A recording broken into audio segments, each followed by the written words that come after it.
forever be grateful for the life of the women in my life.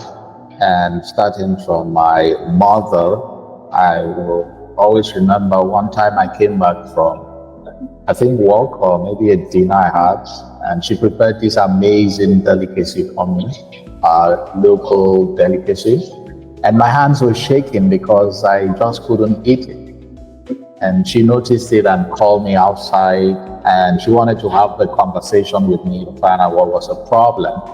And when I was having this chat with her, before I had a chat with her, I just started crying into her arms, and she held on to me without saying anything and said, that though this, whatever is happening to you, you should always remember that you can communicate with me, you can tell me, you can share what the problem is. Okay. And it was really clear to me at that instant that the weight that I carried at the time was lifted, because I was really heartbroken by a friend and betrayed and all of that experiences, overwhelming feedback. And I had the audacity to go on living despite the whole experience. And it also changed something in me. It made me to perhaps build my self-esteem and build my life to the extent that even though I'm hurt and betrayed and I feel the way I felt at the time, I would always feel that, look, the problem is not me, right? The problem is maybe the circumstances around. And I would feel that kind of courage to keep pushing on. Because it's one thing to feel really limited by this environment, the past, that be your friends, your neighbors, your partners, and all that. But it's another thing to feel that you can't do anything about it, right? So I celebrate the gift of women and the lot of weight that they take in every single day, every single month, just to pull through. I celebrate women who actually put their best foot forward. They take loans to see that their children are going to school. I celebrate them. They support their partner one way or the other. They support their parents. They do a lot of things that, as a man, I think sometimes are really unimaginable risks and lengths that they can go through to really get to make other people, their children, their siblings, achieve their greatest need, even sometimes to the greatest detriment of their own dreams. And I want to celebrate all the strength, the resilience, and the achievements of women across the nation today. India, for instance, the land of Devi, Duja, Rani, Lash, Kampana, Shawa, and we have Nigeria, a beautiful country with a home of Fumilayo, Ransom Kuti, Chimamanda, Ngozi Adichie, Ngozi Okonjo-Iweala. These two countries share a deep-rooted history of powerful women who shaped our societies. From Nehru, the Nightingale of India, who championed both poetry and politics. I heard Nado reciting a beautiful poetry today in our session from Croatia. And we should remember someone like Nehru in India, who was known for her poetry and politics. To Gandhi, Indira Gandhi. We know Gandhi, but we have Indira Gandhi, was India's first female prime minister, who led with vision and strength, leading India to building a formidable society of women. Likewise, in Nigeria, we've been uplifted by the brilliance of women like Dora Kungili, who reformed the country's pharmaceutical sector, and Dr. Stella Adadivo, who protected the nation from the Ebola outbreak. Now, today, we continue to see women making remarkable contributions. Kiran Shah, for instance, has revolutionized biotechnology in India, while Fugin in others breaking barriers in business. In Nigeria, Okonjo-Iweala has become a global force as Director General of WTO, and Dr. Ozake Zu continues to inspire us in STEM. These women are a testament to what is possible when women are given the platform to excel. Despite our glorious past, we find ourselves in battling these age-old challenges: gender inequality, wage disparity, and lack of representation. Today, we must not only acknowledge these issues but also actively seek solutions to empower women at every level of society. Women's empowerment is not merely a slogan, I must say. It is a necessity for social and economic progress. According to a McKinsey Global Institute report, advancing gender equality could add over $700 billion to India's GDP by the year 2025 for it, and increase Nigeria's GDP by 23%. This is not a matter of fairness, it is an economic imperative. When women are empowered, societies thrive, families prosper, and nations grow. The global impact of empowering women is undeniable, and research shows that gender-equal societies are more prosperous, peaceful, and innovative. Now, when we talk about education, everyone here would know that education is a very big determinant to how progressive a society can be. And we know that it's also the most powerful tool in a woman's arsenal. India alone has made great strides in this area, I must commend you, with a female literacy rising up to 77%. Now, this is according to the National Family Health Survey in 2021. In Nigeria, there are a lot of improvements to be made. I've worked in tons of rural communities in northern country, Nigeria, and in the south, where I worked for a little over 2 to 3 years. And I can tell you that there are, according to the statistics, 40% of girls in rural areas still do not attend secondary school.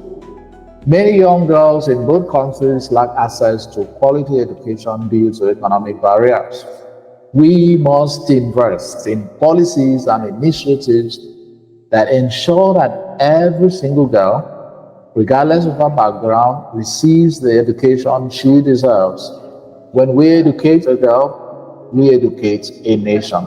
Clearly, if my mother was not educated to a great extent, she wouldn't have made the sacrifices she made to push me to go even further away from her level of education as I am at this instant. But there's a very key important thing that we should know about women's empowerment, and it is tied to financial independence, which is true empowerment, if you ask me. The participation of women in India's labor force remains low at 32%, according to the World Bank in 2023, while in Nigeria it stands at around 45%. With many women engaged in a lot of informal work with limited financial security, women entrepreneurs face challenges in accessing capital, with only 14% of businesses in India and 20% in Nigeria being owned by women. By supporting women-led enterprises, implementing equal pay, and creating inclusive workspaces, we can dismantle these barriers. Now, we've talked about education, we've talked about different policies, but when I was listening to one of our guests talking about how there is low turnout of women in Greece in the STEM sector, I feel very, very connected to that problem.